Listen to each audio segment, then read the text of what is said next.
Mirga filachuu kan qabu lammiilee Ameerikaa qofa ta'ullee addunyaa guutuun garuu filannoo Ameerikaa akka addaatti hordofa. Namni hunduu qalbii irra kaa'ee paartilee lamaan keessaa yookiin dorgomtoota lamaan keessaa tokko deeggaree bu'aa sagalee filannoo lammiileen Ameerikaa kennan eeggata. Haala addunyaan itti filannoo Ameerikaa ilaaltu waan Ameerikaan addunyaa guutuu bulchitu fakkaata. Dhugumas mootummaan amma addunyaa bulchaa jiru Ameerikaadha yoo jedhame soban ta'u. Baroota dheeraaf olaantummaa Ingiliz jala kan turte addunyaan kun amma garuu olaantummaa Ameerikaa jala jirti. Biyyoonni imaammata Ameerikaa hin fudhanne yookiin dura dhaabbatan hedduun barbadaa'aniiru. Liibiyaa, Siiriyaa fi Soomaaliyaan yeroo as dhiyoo kan ammoo Gaazaa fi biyyoonni baha giddu galeessaa ragaadha. Kanaafuu filannoon Ameerikaa nagaafis waraanaafis beelaafis quufaafis murteessaadha. Yeroo duula filannoo pirezidaantummaa Ameerikaa marsaa 46 irratti Itoophiyaanonni Joo Baayidaniin deeggaraa turan. Yeroo Joo Baayidan mo'atee pirezidaantii ta'us sagalee gammachuu dhageessisanii turan. Sunis dhimma hidha laga Abbayyaa waliin wal qabatee ejjennoo Tiraamp agarsiisaa ture sababeeffachuudhaani. Yeroo sanatti Tiraamp Masriif loogeeraa jedhamee Itoophiyaan Ameerikaa himataa turte. Jaarsummaa Ameerikaan dhimma hidha Abbayyaa gidduu seenuuf turtes Itoophiyaan fudhachuu diddee turte. Erga Tiraamp aangoorraa bu'ee Joo Baayiden dhufee booda garuu akka Itoophiyaan yaadde utuu hin taane faallaasaa Ameerikaan Itoophiyaatti balaa taate. Lola Tigraayiin wal qabatee Itoophiyaan sarbama mirga namaa raawwatteetti jechuudhaan qoqqobbii adda addaa irra keesse. Daldala qaraxarraa bilisaa yookiin agawaa keessaas haqxe.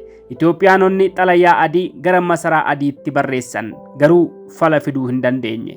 Yeroo muummichi ministeeraa Abiy Ahmed badhaasa Noobeelii nagaa fudhatee turetti pirezidaantiin Ameerikaa yeroo sanaa Doonaald Tiraamp badhaasni Noobeelii kun anaaf malaa jechuudhaan dubbii qeeqaan guutame dhageessisee ture. Kunis mufannaa Itoophiyaanotaa waan dabalee fakkaata ture. Amma erga Tiraamp deebi'ee filamee booda Itoophiyaanonni Tiraamp irra abdii kaawwatanii dura mormuutti waan gaabban fakkaata.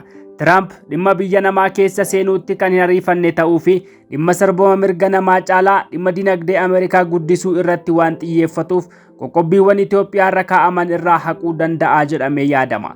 Gara agawaattis deebisee Itoophiyaan daldala Ameerikaa keessaa akka fayyadamtu gochuu akka malu tilmaamni dhiyaataa jira. Ejjennoon Riippaabilikaanotaa biyyi tokko dhimma keessoo ishee ofumaa akka fixattu oomisha daldalaa qabaannaan garuu Ameerikaan irraa bituu akka dandeessudha. Sarbamni mirga namaa biyya biraa keessatti ta'uu ajandaa isaanii kan jalqabaa miti. Gama biraatiin aangootti deebi'uun Tiraamp hooggantoota Itoophiyaa bulchiinsi Baayiden boqonnaa dhorkeef haara galfii akka ta'etti hubatama. Kana malees waldhabdee Itoophiyaa fi Soomaaliyaa gidduutti uumame irratti bulchiinsi Tiraamp Itoophiyaa deeggaruu akka maluu fi Somaalilaandiif beekamtii biyyummaa kennuu akka malu tilmaamama. Kunis gama daldalaatiin gaanfa Afrikaatti olaantummaa argachuu fi shororkeessummaa ittisuuf Itoophiyaa michoonfachuu akka malus yaadama. Michummaan bulchiinsi Baayiden Keeniyaaf kenne bulchiinsi Tiraamp gara Itoophiyaatti deebisuu akka malus eegama. Filannoo pirezidaantummaa marsaa 47ffaa Ameerikaatti bana geggeessiteen pirezidaantii 45ffaa kan ture Doonaald Tiraamp ammas irra deebiidhaan mo'ate carraa pirezidaantii 47ffaa ta'uu argatee gara masaraa Waayit Haawusitti deebi'eera. Kunis seenaa siyaasaa Ameerikaa keessatti isa addaati jedhamee ajaa'ibsiifatameera. Filannoo bara 2020 irratti sagaleen waliin dhahameera jedhee masaraa gadhiisuu diduu isaatiin jeequmsi guddaan Ameerikaa keessatti geggeeffamaa kan ture ammas utuu dullumnii fi shirri abdii hin kutachiisiin irra deebi'ee dorgomee mo'icha ajaa'ibsiisaa gonfateera. Dimokiraatonni mo'amuu isaanii amananii harka kennaniiru. Pirezidaantii Ameerikaa 46ffaa kan ture Joo Baayiden filannoon geggeeffamuuf baatii muraasni yommuu hafutti duula filannoo addaan kutee paartiin isaa itti aantuu pirezidaantii kan turte Kamalaa Harisiin bakka buufate. Joo Baayiden duula filannoo irratti morkataa isaa Doonaald Tiraamp dura dhaabbachuuf mogolee jabaa hin qabaanne. Dubbiin harkaa babbadee arrabnis ollatee waltajjii falmii tamsaasa kallattiidhaan darbu irratti harka kennuunsaa mirkanaa'e. Tiraamp garuu qormaata guddaa lubbuu isaa gaaga'uu keessummeessaa duula filannoo itti fufe. Guyyaan filannoo yommuu ga'us sagalee uummata isaatiin baalli fudhate. Tiraamp yeroo duula filannoo geggeessutti jechoota qoosaa fakkaatanii nama waraanan fayyadamaa tureera. Kanaanis diinota siyaasaatti jedhee kan yaadu ittiin doorsisaa morkataa isaa mogolee ittiin buusaa qalbii lammiilee Ameerikaa raasaa tureera. Dhaadannoo ifaa fi mul'ataa ta'e Ameerikaan naa dursituu jedhee kan fayyadamu Tiraamp kanaan alattis imaammata dinagdee fi dhimma godaansaa irratti fedhii Ameerikaanotaa bu'uureffatee socho'uunsaa mo'icha isaaf gumaachaniiru. Bara bulchiinsa Baayiden keessa godaantonni seeraan alaa baay'inaan gara Ameerikaa seenuun isaanii lammiilee Ameerikaaf yaaddoo guddaa ture. Tiraamp garuu yoo aangoo qabate hojiin isaa inni dura godaantota miiliyoonotaan lakkaa'aman Ameerikaa keessaa baasuu akka ta'e waadaa seene. Kun qalbii Ameerikaanotaa seenee fedhii isaanii waliin wal simeera. Dabalataanis bara bulchiinsa Baayiden keessa qaaleensi jireenyaa baay'ee akka ol ka'ee fi isa dura bara Tiraamp fooyya'aa akka ture himama. Amma Tiraamp erga mo'ate dhimma dinagdee irratti fooyya'insa taasisee qaala'insa tasgabbeessaa jedhamee abdatama. Kanaaf Ameerikaanonni sagalee isaanii Tiraampiif kennanii yeroo lammaffaaf aangootti isa deebisan. Ameerikaan lola biyyoota adda addaa gidduutti gaggeeffamaa turee fi waldhabdee keessoo biyya tokko keessa kallattii fi alkallattiidhaan seenaa turte. Keessumaa bara bulchiinsa Dimokiraatotaa keessa Ameerikaan kallattiidhaan waraana keessa jiraatti. Yeroo Baaraak Obaamaan aangoo irra turetti Ameerikaan hoogganaa Liibiyaa kan ta'e Mohammud Gaadaafi ajjeestee Liibiyaa barbadeessiteetti. Lola keessoo Siiriyaatti bara 2014 keessa gaggeeffame biyyattii barbadeessees bulchiinsi Obaamaa kallattiidhaan itti hirmaatee yakka lammiilee irratti raawwatame keessaa harka dheeraa qaba. Bulchiinsi Baayidenis lola Gaazaa fi Yuukireen keessaa ashaaraa baraan hin haqamne qaba. Filisxeemonni kumoota kurna hedduudhaan lakkaa'aman Gaazaa keessatti kan dhuman tumsa waraanaa Ameerikaan Israa'eliif dhiyeessituun akka ta'e beekamaadha. Jeequmsa yeroo ammaa giddu galeessa bahaa keessaa balbalaa jiruufis Ameerikaan boba'aa taatee itti fufsiisuu barbaaddi. Dinagdeen Ameerikaa kan duraa caalaa fooyya'a jedhamee yommuu abdatametti doolaarri biiliyoonotaan lakkaa'aman lola Yuukireenii fi Gaazaaf oolaniiru. Lammiileen Ameerikaa kanatti mufatanii sagalee isaaniitiin Dimokiraatota aangoo irraa ittisaniiru. Bulchiinsi Tiraamp kan ittiin beekamu dhimma biyya biraa keessa akka barbaade seenuu dhiisuu isaati. Tiraamp bara 2016 gara aangootti yommuu dhufu nama daldalaa malee nama siyaasaa waan hin taaneef shira siyaasaatiin fayyaalessa ta'uunsaa kufaatii bara 2020 isa mudateef akka sababaatti eerama. Amma garuu muuxannoos waan horateef wantoota baay'ee qajeelchuu danda'a jedhamee Ameerikaanotaa fi biyyoota shira Ameerikaatiin goolamaa jiraniif abdii ta'eera.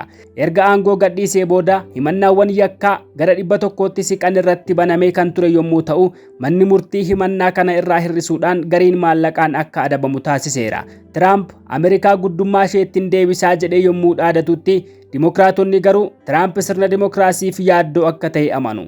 Tiraamp mootummoota abbootii irreedha jedhaman Vilaadimir Puutinii fi Kiim Joongin faarsee yaaddoo Dimokiraatotaa kana waan mirkaneesse fakkaata. Tiraamp bara bulchiinsa isaa darbe keessatti waadaawwan seenee otoo hin guutiin aangoorraa kan buufame ta'ullee carraa marsaa lammaffaa muuxannoodhaan dabalamee gonfame kanaan waadaa isaanii guutaa jedhamee eegama. Qaraxa daldala alaa hir'isuu, waraana Yuukireenii fi baha giddu galeessaa xumuruun dhaadannoo isaa kan tibbanaati. Erga Tiraamp mo'atee booda pirezidaantiin Raashiyaa Vilaadimir Puutiin yaada kennaniin danqaa fi yaalii ajjeechaarra darbee kan injifate inni gootaa jechuudhaan Tiraampiin jajeera.